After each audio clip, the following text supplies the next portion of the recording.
Hello. Can holiness be joyous? Well, let me start with a story.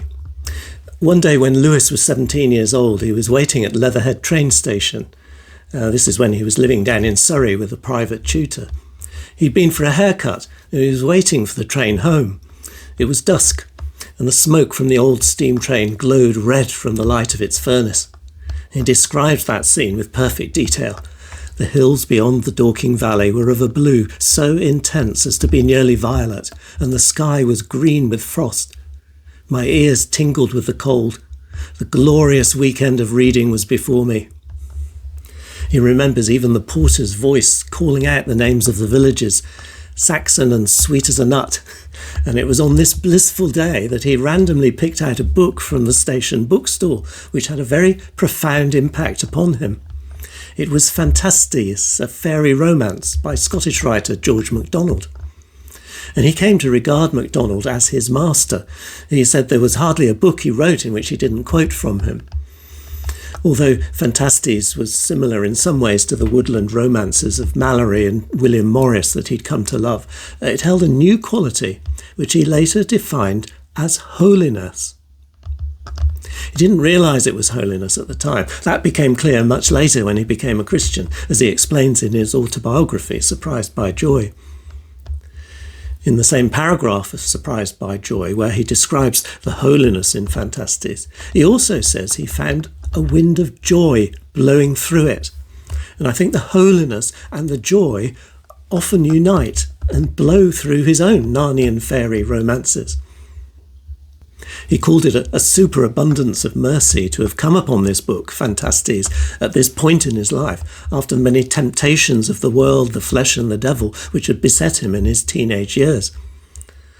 That night, he said, what it did to me was to convert, even to baptize my imagination. And the image of baptism carries in part the idea of cleansing, and I know nothing that gives me such a feeling of spiritual healing, of being washed, as to read George MacDonald, he said in a thank you letter after receiving a gift of 2 MacDonald novels from his friend Arthur Greaves. But there's more to it than that. In the image of the baptised imagination, there's the implication of a death or a burial of the old way of thinking, coupled with a rising up out of the waters of baptism to a whole new imaginative life. Remember, this is some 13 or 14 years before he became a Christian. As a result, instead of being drawn into the murkier depths of the romanticism that he'd been attracted to, he now learned to love goodness, without even realising it at the time, you see. He explains all this in the preface to his anthology of pieces by George MacDonald. It seemed now that the voice which called to him from the world's end, as he puts it, was re-enchanting the ordinary world around him. And he speaks 3 times of the bright shadow resting upon, perhaps like the overshadowing of the Holy Spirit, and drawing into itself the ordinary things of life, the fire in the hearth, a loaf of bread, his tutor poring over his Tacitus. And it permeated the cottages and the forests in the story, Fantastes. He's at pains to point out that this kind of holiness is very different to the mere flat moralising he often found in other Victorian writers. In The Problem of Pain, Lewis distinguishes 2 types of holiness. There's moral goodness, that's our consciousness of an ethical law and our own failure to often keep it. And secondly, the numinous, that is, things which excite awe or dread even in us, a feeling which can be overwhelming at times, he says, and is in fact an experience of the supernatural. And these 2, the moral goodness and the sense of otherness, he sees as operating together in all developed religion. And there's a good deal of both in Lewis's fiction. First, the numinous is often there in the sheer beauty of a scene, or in a feeling of loneliness and quiet sometimes, or a strangeness, or in the Sehnsucht, that joyous longing that was so potent in his life. The piercing, yearning joy that he describes is itself an experience of the holy. And we see it in the night scenes of Narnia, in the gardens, in the early morning skies, in Aslan's song of creation, in the simultaneous terror and glory of the lion.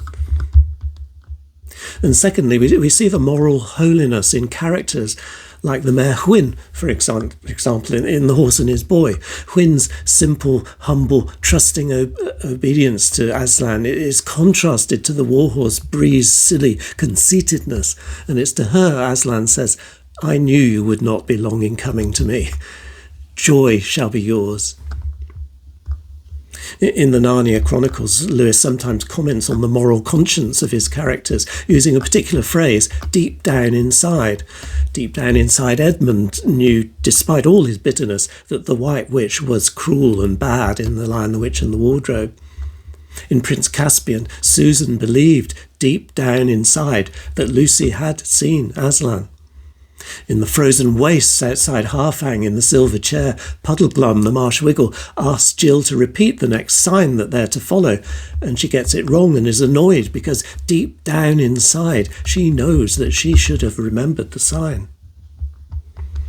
Obedience is a theme in all the books. Look at Lucy. Will she leave the others to follow Aslan alone if it comes to that in the Prince Caspian? Or Jill in the Silver Chair, will she follow that set of instructions that Aslan gave her when it seems incomprehensible, foolish even?